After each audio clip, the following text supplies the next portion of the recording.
O nosso convidado é capitão do Corpo de Bombeiros de Minas Gerais e esteve presente no resgate das vítimas dos desastres de Mariana e Brumadinho. Ele relata essa experiência no livro Além da Lama. Capitão Leonardo Fará! Let me stand next to your fire. Let me stand next to your fire. Let me stand next to your fire. Let me stand next to your fire. Muito bem, capitão Leonardo Fará. É um prazer recebê-lo aqui. A gente está em época de Natal e muito se fala da tragédia, das perdas que o Brasil infelizmente teve nessa tragédia de Mariana e Brumadinho. Mas pouca gente fala das vidas que foram resgatadas por heróis como você. E o seu livro relata isso muito mais, não é? Esse livro aí, Danilo, ele teve o intuito de mostrar um pouquinho desses bastidores, de não trazer aquele foco trágico, né? Mas de trazer, assim, tudo que os bombeiros, né, que passaram aquelas 15 horas para a gente conseguir tirar as pessoas no desastre de Mariana, a gente resgatar essas pessoas, tudo que foi feito, né, nesses bastidores para que a gente tivesse um sucesso tão grande na operação. Estou vendo aqui, vocês resgataram muitas vidas humanas e também vidas animais, olha aqui. Isso aqui é um cachorrinho resgatado por vocês? Isso aí é o Tenente Thiago, foi o primeiro relato de uma vítima, né, salva. Foi esse primeiro cachorro que a gente viu na lama. Esse cachorro é tenente? Não. Você falou que é o tenente... Thiago. O cachorro do Thiago. O cachorro foi a primeira vida salva na tragédia de Mariana. Isso. Esse livro, Além da Lama, ele tem o seu relato ou tem o relato de outros...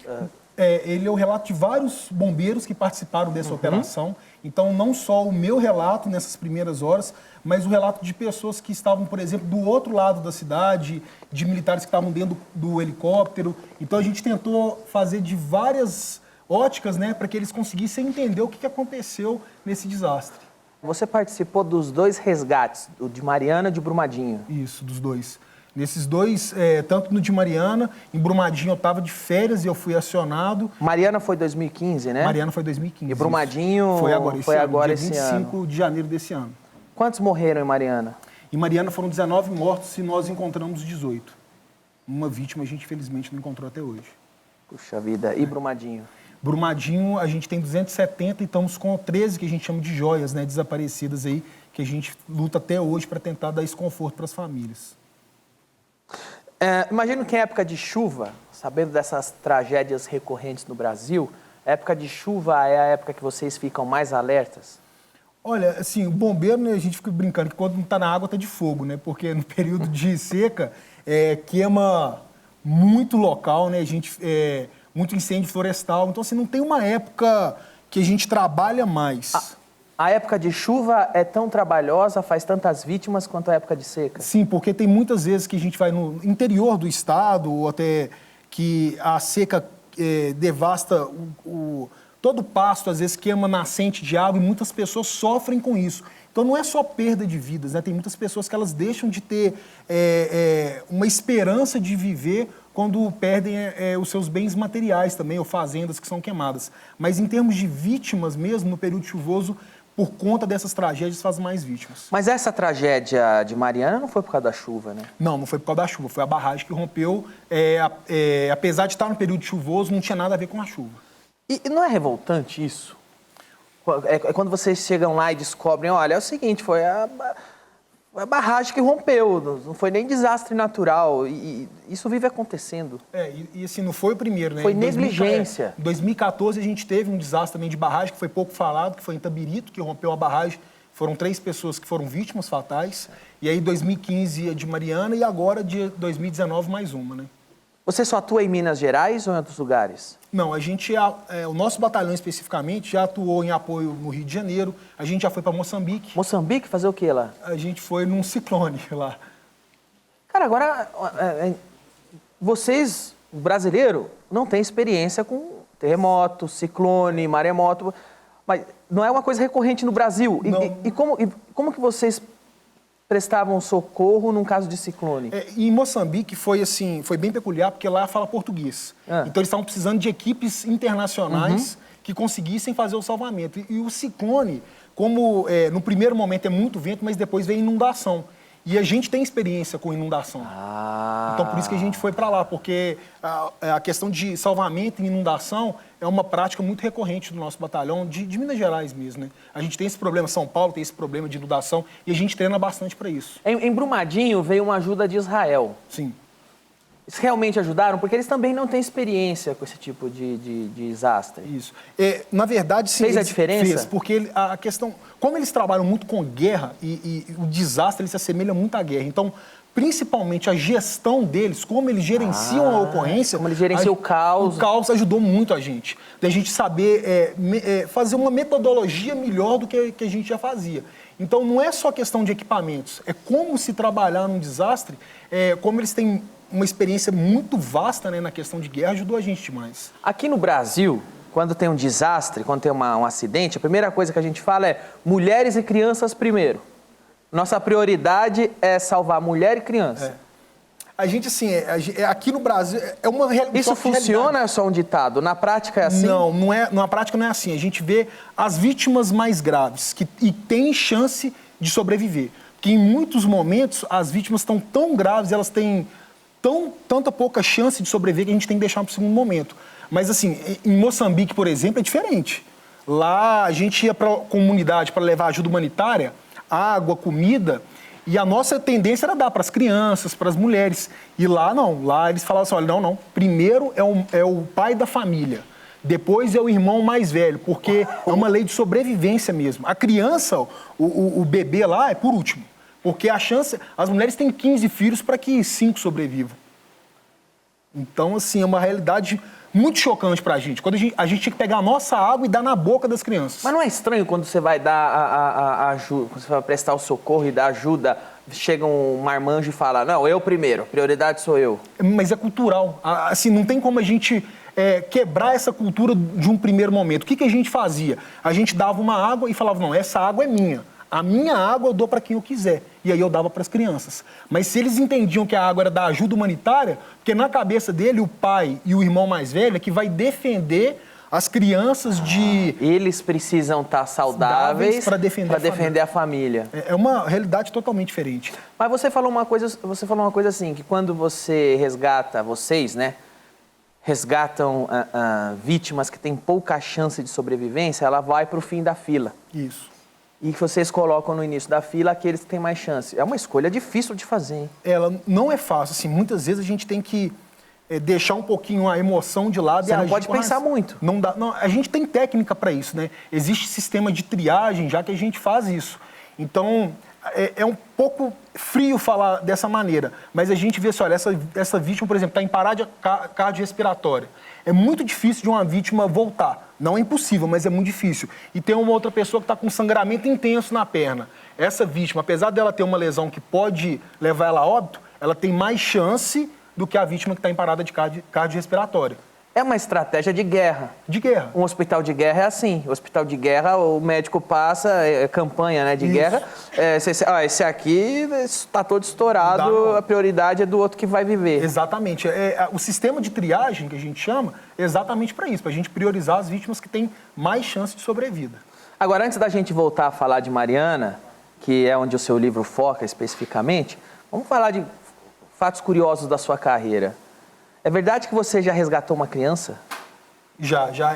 Um dos primeiros resgates que eu lembro, assim, bem, foi um bebê que foi jogado na Lagoa da Pampulha, né?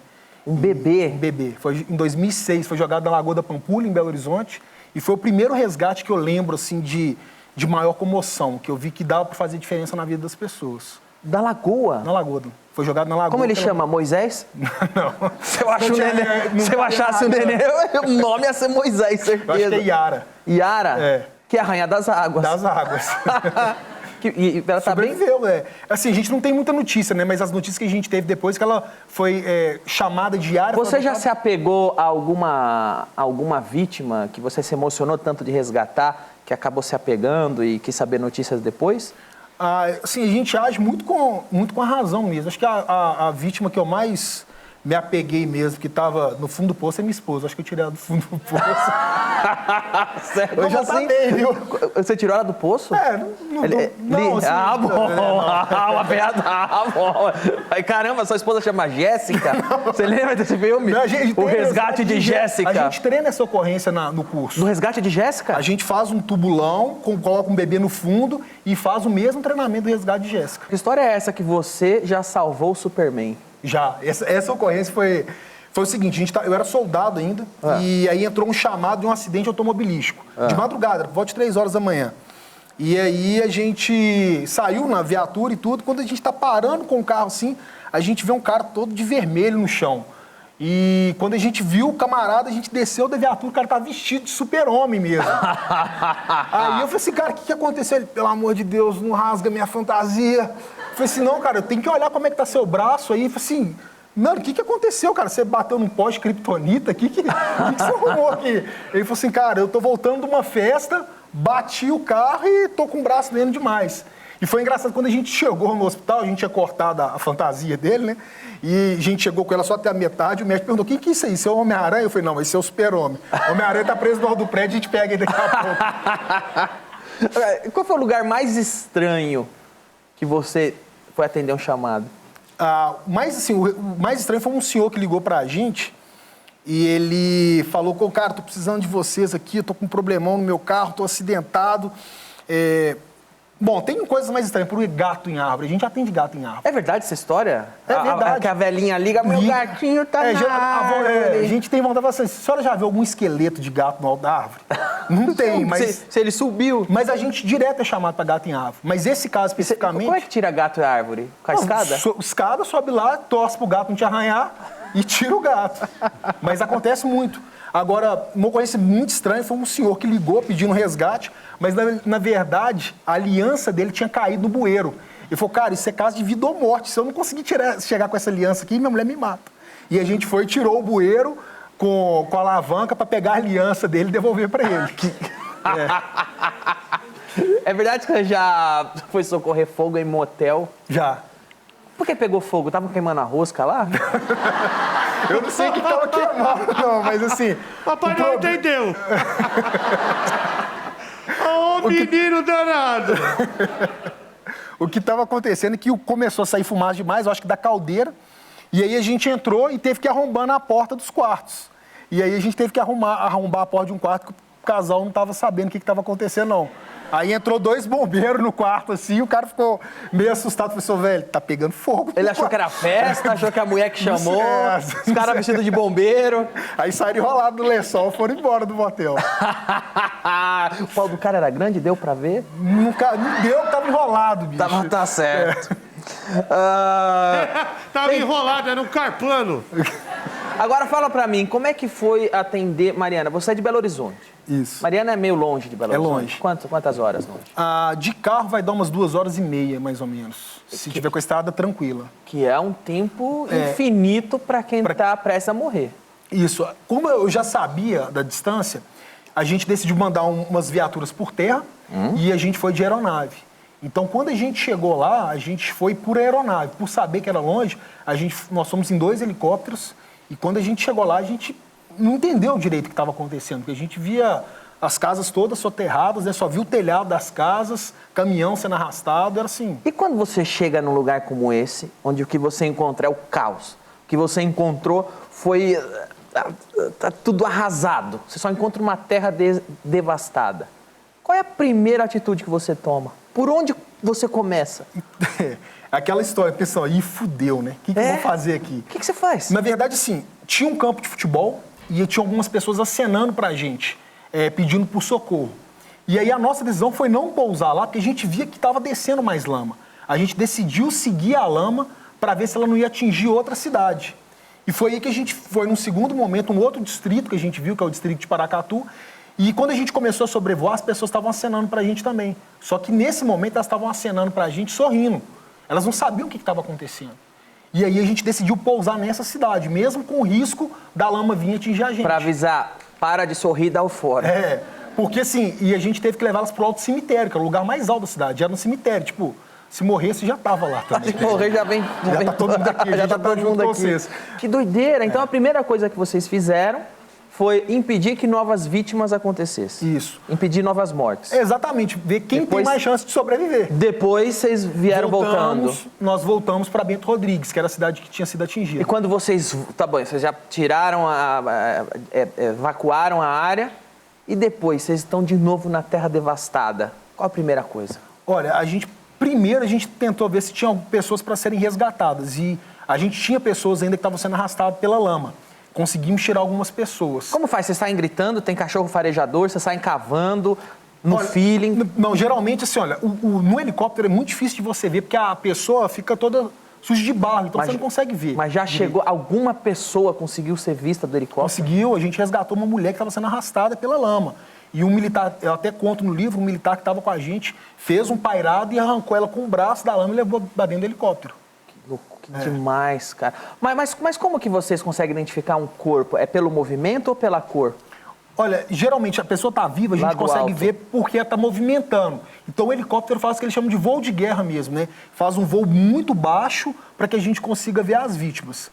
Num segundo momento, a gente vê se na cidade, na borda, tem alguém, pede silêncio, apita e grita e pede o retorno da voz, apesar do barulho ser muito grande. Mas nesse caso especificamente lá em Vocês dentro, saem apitando? para ver se tem gente que consegue O ouvir que a vocês gente. falam? Quem tá vivo dá um grito. Essa história realmente é verdade. Por exemplo, num escombro, a gente fala, olha, somos a equipe do Corpo de Bombeiros. Se alguém me escuta, Megafone. grite ou bata 3 vezes, com a voz mesmo, ou se não com o megafone. E geralmente, se as pessoas estão vivas debaixo do escombro, elas fazem um barulho. Qual é o barulho? A gente tá falando de lama, a pessoa tá coberta por lama. Na lama- Como que você grita? Onde você bate? Como você grita? Na lama não tem essa chance, né? A lama, o grande dificultador da lama é que, por exemplo, num terremoto, se a pessoa tem até 5 dias para sobreviver, em média, ela consegue sobreviver até 5 dias no escombro, na lama tem menos de horas. Se ela estiver totalmente soterrada, ela não sobrevive. Então a gente tem que tirar as pessoas que ainda têm chance. A lama é tóxica? Não, o rejeito, nesse caso, ele era um rejeito inerte. Mas existem rejeitos tóxicos, sim, de barragem que tem rejeito tóxico. Mas nesse caso, a gente não sabia. Você perdeu algum colega enquanto estava tentando fazer o resgate? O primeiro helicóptero ele quase caiu. Quando ele tentou fazer o voo de pairado, ele perdeu sustentação e ele quase caiu. Mas nem nessa ocorrência, nem em Brumadinho, a gente perdeu ninguém, não. Graças a Deus. Só encontraram, graças a Deus. Tem algumas fotos aí? Cadê? Aqui, onde que foi? Isso aí é em Mariana. Mariana. A gente não consegue andar direito, né? Então tem que rastejar na lama. Que coisa, cara. Tem mais foto? Isso aí também em Mariana, fazendo as buscas dos corpos, né? Ah. Eles têm que literalmente entrar dentro da água, né? Do rejeito, para ver se consegue tatear, encontrar algum corpo. Vocês têm que entrar na lama, sair tateando. Isso. Encontrou muito assim? Encontrou. Encontrou tanto em Brumadinho quanto em Mariana. Assim, em Brumadinho até mais, né? Porque era Aí é só pela textura. só pela textura. Exatamente, pela textura. Olha lá, isso aqui é um corpo humano. Quando mergulha, né, também, isso aí é o pessoal dormindo depois da primeira noite, né? Não tá morto, não, eles estão dormindo.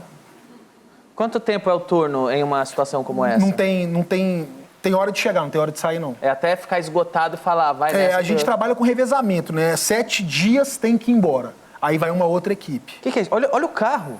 Isso foi em Mariana também. O carro ficou no alto da casa. Que é uma coisa que a gente não viu em Brumadinho. Brumadinho devastou tudo. Que loucura. Agora, você trouxe algumas coisas aqui.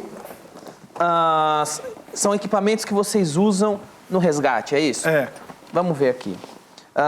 Isso aqui, o que é? Isso é um kit para... tem um travesseiro, tem um colchão aí também. Isso é um travesseiro.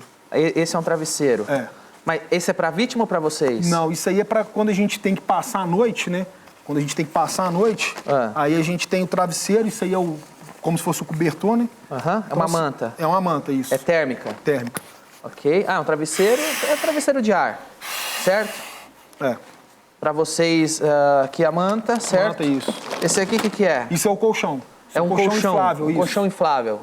Ele é pequenininho para caber na mochila, né? Olha, isso aqui é um colchão de ser humano... O ser humano deita, cara. XL, né? Dá até pro Diguinho, se ele quiser. Olha aí, viu, Diguinho? Dá pra ser o seu travesseiro, ó. Oh, que legal! Que engraçadão. Papai Noel adora esse clima. O que é isso aqui? Isso é ração. Isso é a ração. Ração? Aí, pra você. Ração operacional, Dá pra comer? Dá, ué. Por exemplo, aqui, isso é biscoito. Então aqui, por exemplo, tem... Não, come sem dar, acho Isso aqui é legal. salsicha, quer? Salsicha? É, salsicha. Pode abrir? Pode abrir. Caramba! Quanto tempo dura essa salsicha? 2 anos. Ao salsichão. Quanto tempo dura? 2 anos. Olha aqui.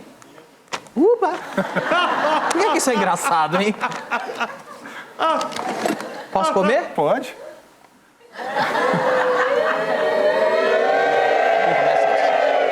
Posso comer a salsicha? Não é assim que você faz, não. É mais bonitinho.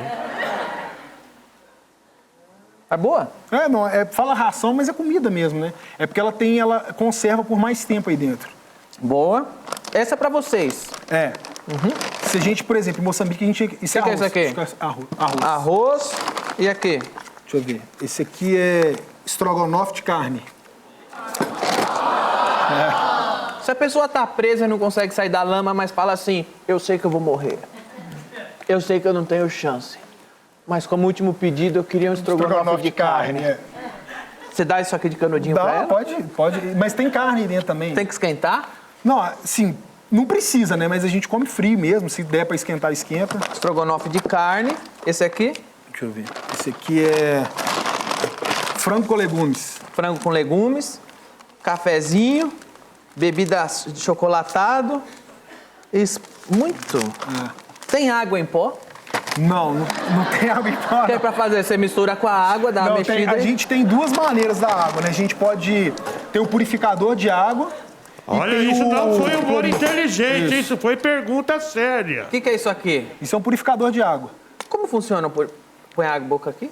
Você pode pegar qualquer água, qualquer tipo de sujidade que fala, né? Você pegar esse suco aqui, tomar e cuspir ali, vai sair água. Porque ele purifica totalmente. Água da privada. Pode tomar. Você já tomou água de privada? Já no curso a gente faz os alunos testarem para ver que funciona. Primeiro o instrutor sempre, né? Deixa eu ver então, vai. Espera aí. Abre aqui embaixo. Aqui embaixo? Isso. Põe a boca aqui. Esse aí tá novo, pode ir.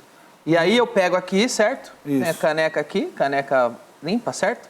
Segura aqui. Eu posso pegar... Pode pegar. Esse suco aqui. Não, primeiro você tem que tomar o suco aqui. Bota o tubo no suco. Aqui? É. Deixa eu ver se eu entendi. Põe aqui. Isso, e toma.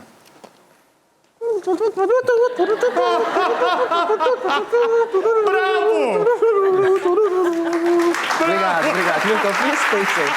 Vou brincar. É um velho de improviso, muito bom. Eu tomo aqui, então? Toma aí. Pera aí. Só chupar.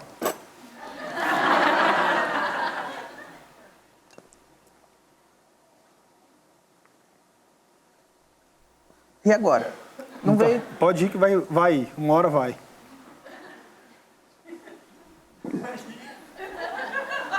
Ai, chu...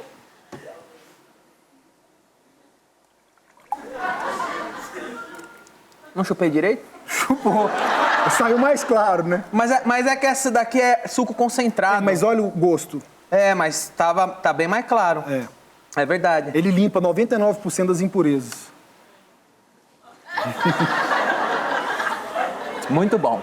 E dá para 1000 galões. Então, se quiser testar com outros líquidos, água com barro, na África eles usam muito. que eu mije Na África aí, as crianças ganham esse tubo e andam com eles. O que é? Você quer que eu mije aí na canequinha? Espera ele ir embora. Depois que ele for embora. Isso aqui, o que é? Ah, cara, isso aí isso é um absorvente. É um OB mesmo? É. Só que assim, é porque uma vez a minha mulher tava mexendo nas minhas coisas e falou assim que eu tô vendo um negócio aqui que eu não tô entendendo pra que você tem isso na sua mochila. É porque isso aqui, na verdade, a gente usa pra fazer fogo, né? Porque aqui tem um algodão aqui dentro, né? Dependendo do tamanho, dá muito algodão mesmo, né? E aí você tira esse algodão aqui. Não, mas isso é um OB de verdade mesmo? É, de verdade. E aqui você usa o algodão para iniciar o fogo. Então, para não ter muito volume de transporte, tem que transportar em caixinha. Um isqueiro não é desse tamanho? Mas só que se o isqueiro molhar... Isso aqui molhar, dá pra fazer Não, mesmo assim? a gente coloca ele num saco estanque. A gente coloca geralmente Vocês isso aqui põem um no OB saco... no saco? Estanque. Mas funciona. Funciona? Funciona. Vou tentar. Eu tô tentando experimentar essa bolacha aqui. É bolacha mesmo aqui, ó. Boa. Nossa, parece uma delícia. O Papai Noel tá malucão aqui. Tem foto do treinamento aí? Cadê? Esse é do resgate de Jéssica. E aí? É Isso treinamento ou é verdade? É treinamento. Se você reparar, o treinamento ele é muito parecido com a ocorrência real. A gente faz de maneira que seja o mais próximo possível da realidade. Se você um dia ver duas mulheres lutando na lama, você vai resgatar ou para pra assistir? Eu acho que eu vou parar pra assistir mesmo, não dá pra resgatar, não. A minha é bem mais brava que isso aí, eu morro chegando em casa. Tem mais aí? Cadê? O que é isso? Então, assim, a gente tem um negócio que chama escola de vítima. Para que o bombeiro se coloque no lugar do outro, a gente faz a escola de vítima. A gente coloca os bombeiros com olhos vendados e o balde na cabeça e soterra os bombeiros. É para eles verem o que a vítima passa, qual que é a sensação de ser uma vítima. Você está me descrevendo uma ação do treinamento. Isso. E você esteve numa das maiores tragédias do Brasil desse tipo. E quando você estava lá, na tragédia, isso que você passou no treinamento fez a diferença? Faz toda a diferença. Você lembrava disso? Lembrava, porque a gente fala assim, olha, o que a vítima está sentindo, né? Porque naquele momento ali é um dos momentos que muitos desistem do curso. Realmente não, aquele negócio de bate o sino e vai embora, porque sente frio, você não sabe quanto tempo você vai ficar na vala, você começa a ser soterrado, começa a jogar lama em cima de você. Então isso tudo é para trabalhar o psicológico do bombeiro, porque na verdade o mais difícil não é a parte física. O mais difícil é a parte psicológica, ela conta muito mais que a parte física. Isso motiva a vocês entenderem o que a vítima passa? Motiva a querer resgatá-las? Ô Danilo, com certeza, assim, quando você... A questão da empatia, você se colocar no lugar do outro, quando a gente faz isso literalmente com os bombeiros, faz toda a diferença na hora de você querer resgatar uma vítima. Tanto que tem muitos bombeiros que às vezes estão numa ação de salvamento, a gente precisa de fazer o revezamento, ele não quer nem revezar, ele quer continuar cavando ali para tirar aquela vítima, porque ele já passou aquilo, ele sabe como é que é estar naquele buraco. Olha, Leonardo, muito obrigado. Esse é o livro Além da Lama. Aproveitando aí nosso período de Natal, nosso fim de ano, eu quero aqui agradecer ao Leonardo e também a todos os bombeiros do Brasil. Muito obrigado. Muito obrigado pelo trabalho, pelo excelente trabalho que vocês realizam e por tantas vidas que vocês salvaram, tá bom? Tô parabenizando aqui o Leonardo pessoalmente, mas Valeu, Danilo. é para todos os bombeiros do Brasil. Muito obrigado.